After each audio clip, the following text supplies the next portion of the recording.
Well, we are in a series of messages that I'm calling Relationships Are Us. And last week we were talking primarily to single people. So this week we're talking primarily to married people. Now, if you are single, don't immediately switch off your brain and start thinking about what you're going to have for lunch, because there are parts of this going to apply to you. First thing is that you may become married at some point. So you want to learn this stuff in advance, not after you're already in the middle of the fire. Second, many of the principles that we're talking about relationships apply to any relationship and not just to marriages. So before we jump in, I thought I'd start out this morning with a short course on spouse translation. We're going to talk about how first to translate what a woman is really saying. If a woman says to her husband, "It's your decision," what she really means is the correct decision ought to be clear by now. If a woman says, "Do what you want," what she really means is, "You'll pay for this later." If a woman says, "This kitchen is so inconvenient," what she really means is, "I want a new house." If she says, she's got a special occasion coming up and she's going to the store to buy a pair of black shoes, what she really means is she's going to buy a pair of black shoes to go with the new pair of black pants and the new black shirt and the new black purse for this occasion. All right, now let's reverse this. Here's how to understand men. When a guy says, "I'm hungry," what he really means is, "I'm hungry." When a guy says, "I'm sleepy," what he really means is, "I'm sleepy." When a guy says, "I like the way you cut your hair," what he really means is, "I liked it better the way you had before, but I know if I actually say that, then I'm going to be in trouble."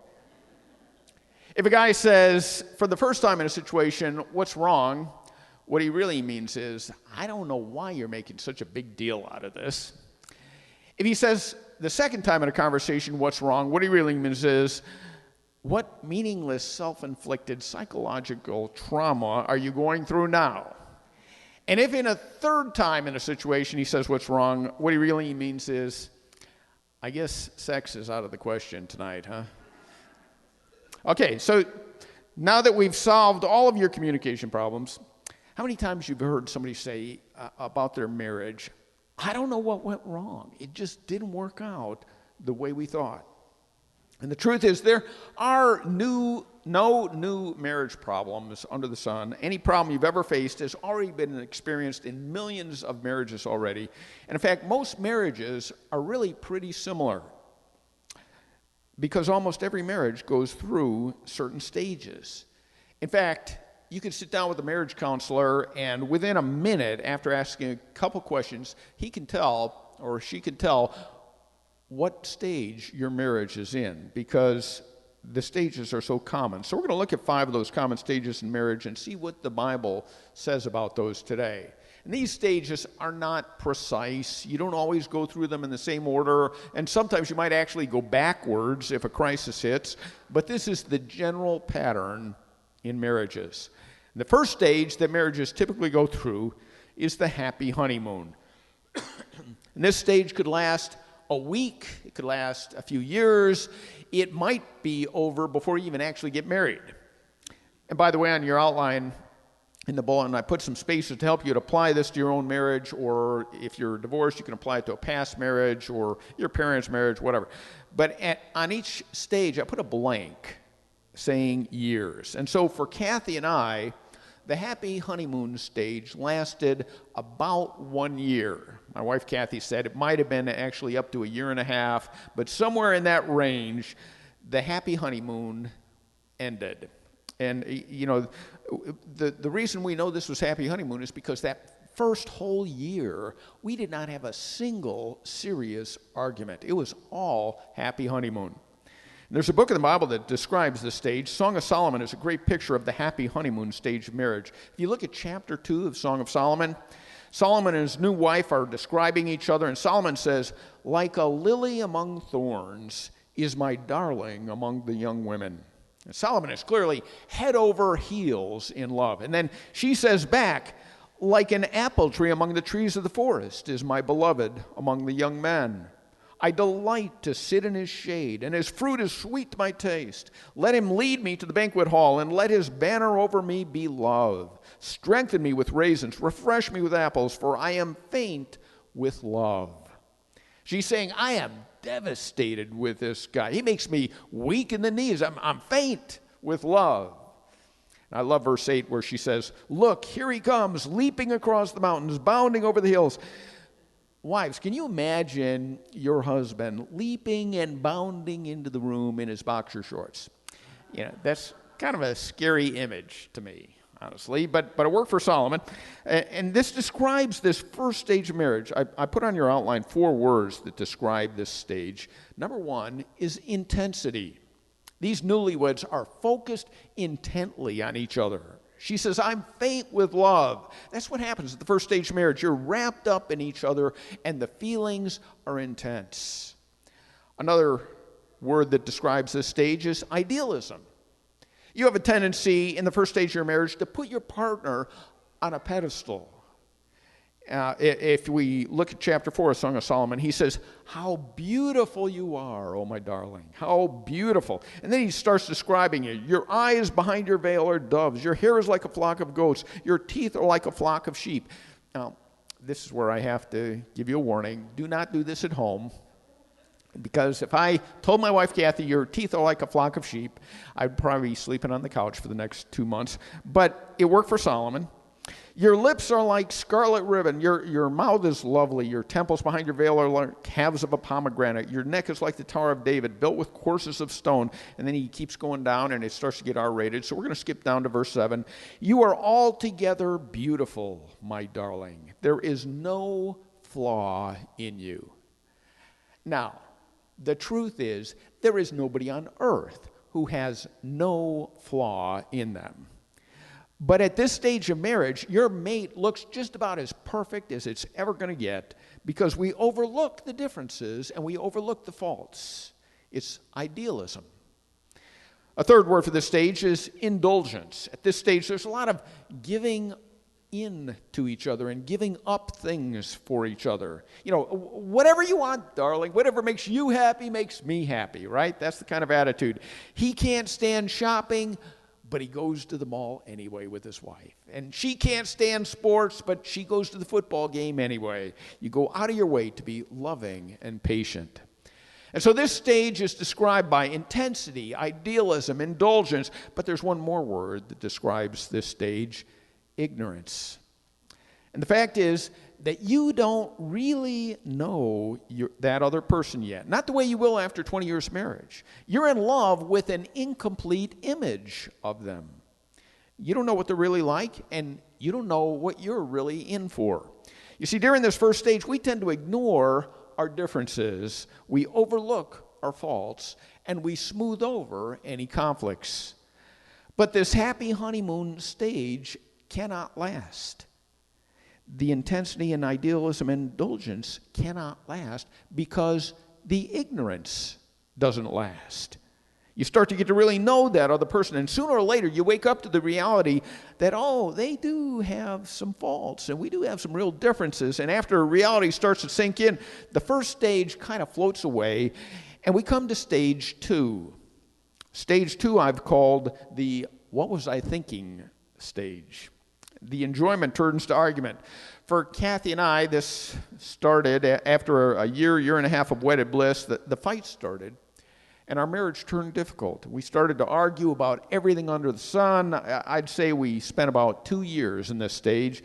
It started for us when we bought our first house together, and it was a fixer and needed a lot of work, and so we were disagreeing on everything that we had to decide about. And if we hadn't bought the house, we might have been able to stay in that happy honeymoon stage for another year or two. But eventually, every marriage is going to move on. And in some ways, stage 2 is the most difficult of all because it's here that you experience the biggest fall. You thought the happy honeymoon was going to last forever. But you suddenly discover that there's a lot of little things that you don't even like about this other person. And those little things start to really bother you. You realize that He has stinky breath in the morning, and she leaves her underwear on the bathroom floor, and he drives like a maniac with no concern for your feelings, and she never cleans out the refrigerator until there's a mold farm in there. And he snores, and she spends too much on clothes, and on and on and on. And those are just the little things. There's big things, too. And so you start to wonder, what is going on here? What happened to our happy honeymoon? And you start to argue, and you feel disillusioned, and you wonder if you made a mistake. I remember those years all too well, when both Kathy and I were wondering if we made a mistake. Now, obviously, we didn't make a mistake. It's just that during this stage, our ignorance was going away. And we were getting to know what each other was really like, and we didn't always like what we found. Have you heard of the 2 laws of marriage reality? Law number 1 is you married an imperfect person. Law number 2 is you ain't so hot yourself. I did a wedding once where a bride was coming down the aisle, and about halfway down the aisle, as she got closer, I noticed she was crying uncontrollably. She wasn't making any sound, but the tears were just streaming down her face. And I saw that, and I said, wow, she is really quick. She already knows what she's in for. It's a true story. Now, to make it worse, this is the stage, during this time of life when you're making all sorts of crucial life decisions. For example, you decide whether and when to have children. You decide where to live and who's going to support the family and who's going to handle the bills and how your free time will be spent and how are the relationships with the in-laws going to be handled and who's going to do the cooking and the laundry and the housework. And so it's right at this challenging time when a little teamwork would come in really handy that you start to feel like you're on the opposite team. And you have to fight in order to survive. And oftentimes couples spend the next decade or so trying to win the fight and get their partner to change, which of course means that they're now at stage 3.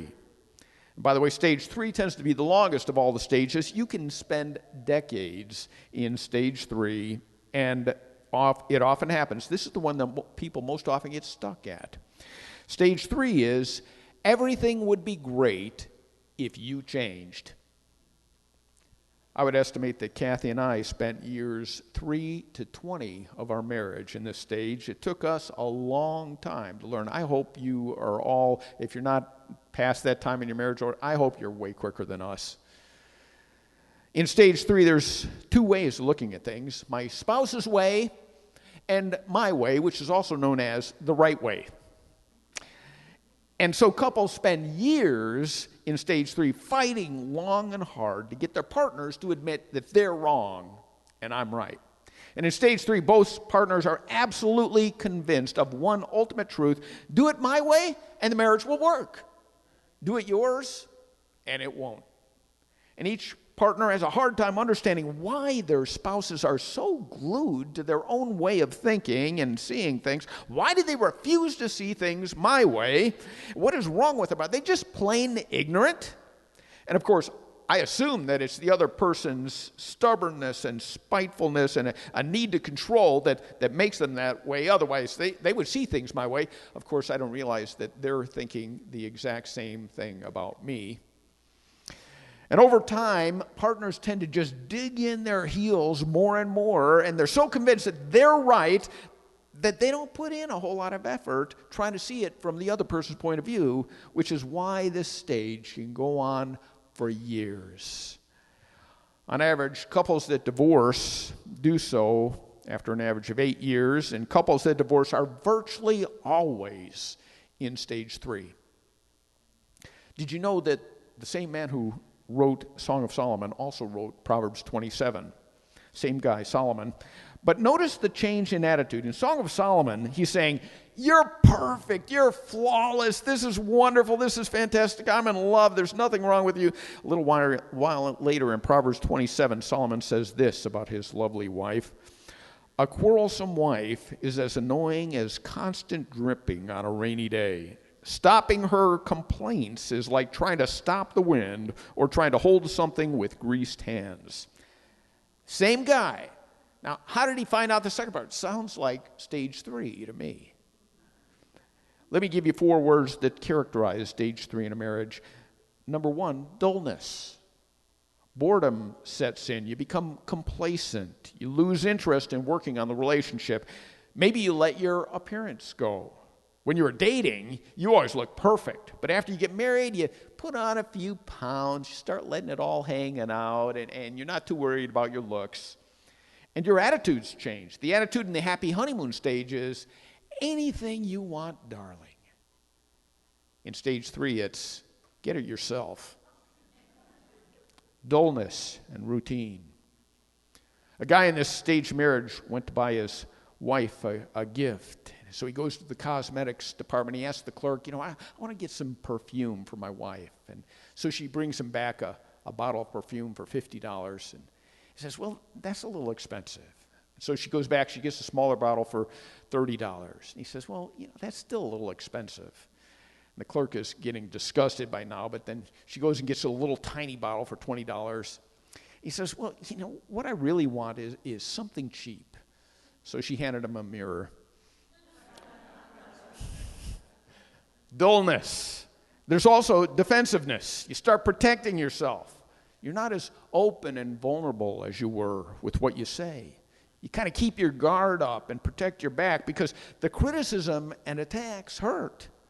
And you don't want to have your faults used against you, right? You don't want to give the other person ammunition. And so then there's a communication breakdown, and we start finding fault with each other. We excuse each other, and we accuse the other person. Resentment builds up and defensiveness. The third word that describes this stage is disapproval. In stage 1, we find Solomon saying, everything you do is right. Now he's saying, nothing you do is right. It's a change in attitude. It's like the wife who said, I knew my husband was temperamental. I didn't realize it was 90% temper and 10% mental. And in this phase, there's a lot of nagging and criticizing and complaining. The wife says, I don't respect him anymore. And the husband says, all she ever does is nag. The fourth word that describes this stage is disappointment. Because we didn't think it'd turn out like this. This is not what we planned our marriage to be, and you become disappointed, and you start asking yourself, did I marry the wrong person? What happened? Did I make a mistake? Maybe I wasn't listening to God. I wish I'd listened to my mother, and I regret ever getting married. And yet I feel trapped, and I don't know how to get out of it, and I'm saying, what happened? How did I get into this disappointment? And those 4 D's, dullness, defensiveness, disapproval, and disappointment, set you up for the 2 big D's, depression or divorce, which are the inevitable result if your marriage stays in stage 3. Some people just give up. They tell themselves they married the wrong person, or, I've just fallen out of love, and so they think divorce is the only option. Other people decide to stay with the marriage, maybe for the sake of the kids, and they end up leading separate lives under the same roof, and they live unhappily ever after. Fortunately, there's another option. Option 3 is to end the Cold War and start working on ways to change, starting with being open to changing myself. And that's when you start moving into stage 4, which is that's just the way any partner is. For Kathy and I, this was probably years 20 to 30 when we finally got into stage 4 and started really working on it. In stage 4, I realized and accept that there is no Cinderella out there. There is no Prince Charming out there that will be my perfect soulmate without ever requiring that I do any work on the marriage or that I ever change anything about myself. There's just not such a person. And I realized that a good marriage with any partner is going to take a lot of work. And I realized that I am never going to see eye to eye with my wife or my husband on everything. And so I just have to figure out what is it going to take to find a compromise. And I finally accept that no amount of reasoning or begging or nagging or yelling or threatening will ever change my spouse's mind on some things. And so in stage 4, I become more open to getting outside help from a counselor or a book or church. And I become more forgiving of my spouse for his or her hard-headedness. And I start to recognize that, I am not exactly easy to live with either. And I start to ask, well, maybe there's possibly something about my own behavior that needs to change. When disagreements occur, I make more of an effort to put myself into my spouse's shoes. And as a result, fights happen less often. And when they occur, they're not as intense or emotional as they were in earlier years of marriage. And by this time, we have known for years how to push each other's buttons. But amazingly enough, we consciously decide not to. And when we do fight, we get better at making up because we remind ourselves that life is just too short to stay mad at each other for long periods of time. And finally, because we were smart enough and patient enough to have reached this stage 4, we eventually reap the benefits of the final stage, stage 5, together at last. Kathy and I have been married 36 years, and we only made it to this 5th stage about 5 or 6 years ago. We're kind of slow. I'm hoping that all of you are much quicker than that, or that if you're past that already, that you went much quicker than that. But we were kind of slow. It took us a long time to get there. And what is really a tragedy is that more than half of all couples who marry, statistically, never get to stage 5. That's a tragedy, because this is when all of the pain and the hard work of the earlier stages finally begins to pay off. In stage 5, even if you've always loved your spouse, you start to notice how much you really like them again. And the strangest thing starts to happen. You realize that the alien who abducted your spouse in stage 2 and replaced them with a witch or an ogre, that alien actually returned that person that you thought you married, and you discovered that all those qualities that you originally saw in your partner so long ago, they actually never really vanished. They just kind of went underground for a little while, and now you see them again. And by the time you reach stage 5, you now have a shared history. And so you both agree that while marriage has not been easy, you can both start to feel proud that you have weathered the storms. You appreciate your partner's commitment and dedication to making your marriage last.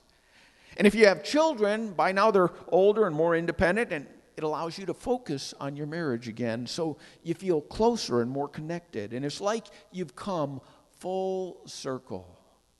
The feelings that you were longing for way back at the very start, during those stormy periods, those feelings are back again at last. And you truly are together at last.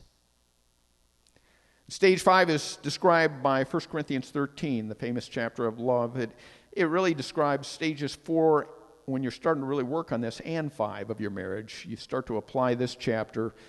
In 1 Corinthians 13:4, it says, love is patient. And by the way, that's how you make it to stage 5. It takes a lot of patience. Love is kind. It does not envy. It does not boast. It is not proud. It does not dishonor others. It is not self-seeking. It does not easily get angered. It keeps no record of wrong. Love does not delight in evil, but rejoices with the truth. It always protects, always trusts, always hopes, always perseveres. Like I said, the sad truth is that a majority of marriages never make it to stage 5. Many marriages never get past stage 3. They get stuck there, and we go year after year after year still trying to get that other person to change, or else just enduring in misery. But if you could just make it past stage 3 and stop focusing on getting the other person to change, then you've got a good chance of going all the way and having a great marriage. So the question becomes, how do you get past stage 3? How do you survive stage 3 so you can move on to stages 4 and 5? Well, let me give you some places to start. Number one is to open up. Open up to each other. That's the starting point to get out of stage 3 into stage 4 in a marriage. You have to open up. In James 5:16 it says, "Therefore confess your sins to each other and pray for each other so that you may be healed." Well, guess what? There's a lot of relationships that need to be healed. And how do you do that? It says right here, you confess and you pray. You open up to each other. You confess. It takes a lot of honest communication to get past the third stage. For one thing, you got to admit that you are part of the problem. And you start to face the issues. You share your feelings. You quit pretending. You quit concealing things. You open up to the other person. You say, hey, this is where I'm hurting, and this is what I need, and this is what I don't like. And then you ask, what do you need, and where are you hurting? And it takes a lot of listening and a lot of opening up to get past stage 3. You can't hide your feelings and get there. You need to open up. The second thing you need to do is to give up. Give up wrong ways of reacting. And you know what I'm talking about. The attitudes and the responses that tend to increase the problem rather than decrease the problem. And just in case you haven't figured out what I'm talking about, let me give you some examples. The silent treatment. You got to give that up. You know, is anything wrong, darling? No. Well, can I do anything? No. Are you all right? No. Just leave me alone. The silent treatment will kill a marriage. You got to give that up. Another one you need to give up is threatening to walk out. Well, if you do that, just watch what happens.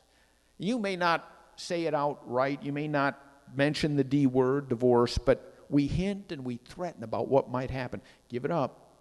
It's killing the marriage. Sarcasm and ridicule.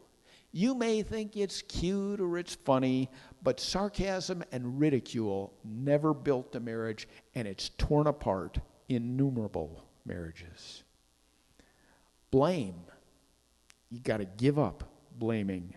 When you spend all your time trying to fix the blame, you can't fix the problems in the marriage. You have to decide, what do I want in my marriage? Do I want to fix the problems, or do I want to blame the other person? You cannot do both. Trying to change your partner. This is probably the hardest one to give up, but you got to give it up, or else you're going to stay stuck in stage 3 forever. A lot of us go into marriage hoping that our partner will change. And so, I'm just going to help out the process a little bit. I'm just going to try and speed it along a little bit. I'll just work on improving them. And then I'll have a hubby or I'll have a wife who is made in the image of me. Give it up. It's a self-defeating response. It's a good way to kill your relationship. You can't get past stage 3 till you give that up. Now, you can pray and you can ask God to change your partner, but don't do it yourself. Open up to each other, give up wrong ways of reacting, and finally, grow up to maturity. I'd like the worship band to come up for a closing song, and we're going to close in just a second, but let me talk about this one just for a minute. We all need to grow up to maturity. And in fact, that is the greatest need in marriage, because the world is full of selfish, immature people who got married to each other without a clue of what it was going to involve or what they were getting into. It's been said that love is what's left in a relationship when all of the selfishness has been removed. But you know what? It takes a long time to remove the selfishness. I'm speaking from experience. It takes a long time. It's a slow process. Kathy and I are still growing and changing after 36 years. It is a process. Kathy is still praying that I will change, and I'm still helping her to learn patience. It doesn't happen overnight, but is it worth it? It is more than worth it. Let's stand together for prayer.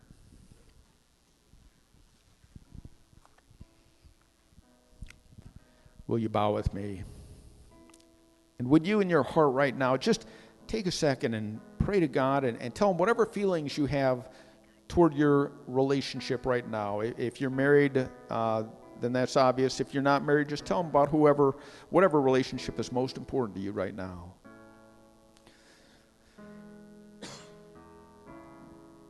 Some of you might be saying, God, I'm kind of discouraged.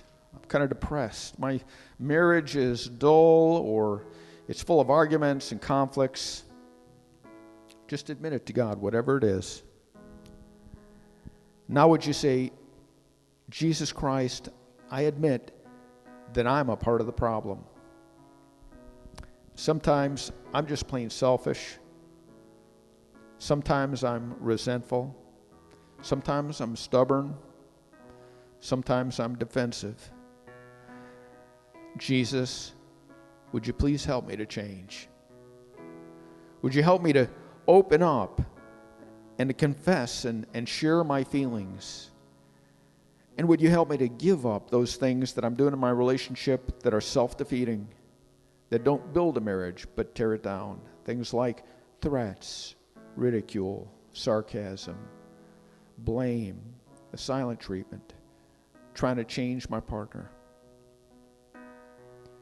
And Lord, would you help me to grow up to maturity? Help me to become more like you. Jesus, I believe in you, and I trust you to help me. In Jesus' name, amen.